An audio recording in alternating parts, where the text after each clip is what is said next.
Good morning Sarath గారు. Good morning. Good morning. చెప్పమ్మా. Right. అంటే ఈ రోజు సీఎం రేవంత్ రెడ్డి గారు ఉస్మానియా యూనివర్సిటీ ఒక ఇనాగ్రేషన్ వెళుతున్న నేపథ్యంలోని ఉస్మానియా యూనివర్సిటీ చుట్టూ కంచెలు వేయడం జరిగింది. ఇటు ముందస్తుగానే బీఆర్ఎస్ లీడర్స్‌ని కానివ్వండి, లేకపోతే విద్యార్థుల్ని కానివ్వండి అరెస్టులు చేయడం కూడా జరిగింది. దీని మీద మీ స్పందన ఏంటి సార్? మీ అనాలిసిస్ ఏంటి? అసలు ఒక రకంగా ఉస్మానియా యూనివర్సిటీ గొప్ప గొప్ప రాజకీయ స్రస్తలను, రాజకీయ చతురులను, నాయకులను కన్న గడ్డమ్మ. హ్మ్. అక్కడ తెలంగాణ ఉద్యమ ద్రోహి రేవంత్ రెడ్డి పోవడము ఒక రకంగా ఆ నేల అపవిత్రం అవుతుందని నా భావన. హ్మ్. ఉస్మానియా యూనివర్సిటీని వల్లకాడుగా మార్చిన వ్యక్తి రేవంత్ రెడ్డి. ఎన్నడూ ఉస్మానియా యూనివర్సిటీకి ఏ ప్రాధాన్యత దక్కనివ్వలేదు. ఇక అతను పోతుంటే, ఒక ద్రోహి వస్తుంటే ఎట్లా విద్యార్థులు అడుగుతారు కదా, మా ఫీజు రియంబర్స్మెంట్ ఏది, మాకు న్యాయం ఎక్కడ చేసినావు, మా హాస్టల్ వసతులు ఏది.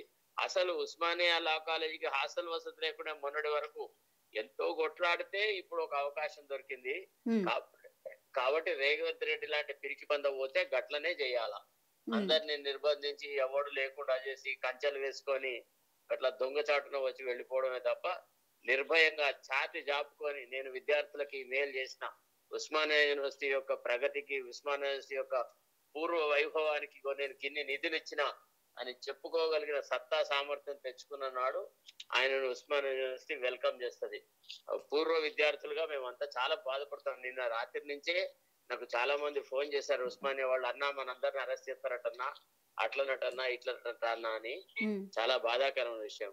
రైట్. నాకొకటి చెప్పండి. ఎన్నికల హామీల టైంలోని ఇది ప్రజాపాలన కాదు, ఇది కంచెల పాలన. మేము ప్రజాపాలన తీసుకొస్తాం, కంచెల్ని విరగ్గొడతాము. అసలు కంచెల పాలన ఇంకా తెలంగాణలో ఉండబోదు అని పెద్ద ఎత్తున ప్రచారం కూడా చేయడం జరిగింది. మీకు ఇది గుర్తుండే ఉంది అనుకుంటున్నాను నేను.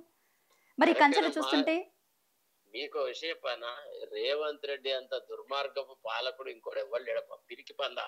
హ్మ్. ఒక రకంగా అట్లా నిజంగా అతను ఉస్మానియా యూనివర్సిటీలో నిజంగా ధర్మబద్ధంగా డెమోక్రటిక్ గా ఉస్మానియా యూనివర్సిటీ నడపాలని అనుకుంటే ఉస్మానియా యూనివర్సిటీ కంచెలు వేయద్దు. ఇప్పుడు సెక్రటరేట్ దగ్గర, ఇక్కడ ఇది ప్రగతి భవన్ దగ్గర కంచెలు తీసేసిన అని అన్నాడు. ఏం చేసినాడమ్మా?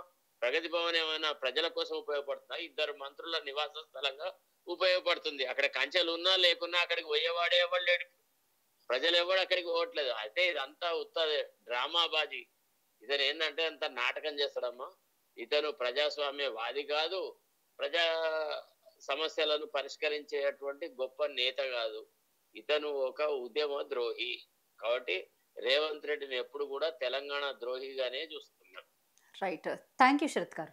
Right right.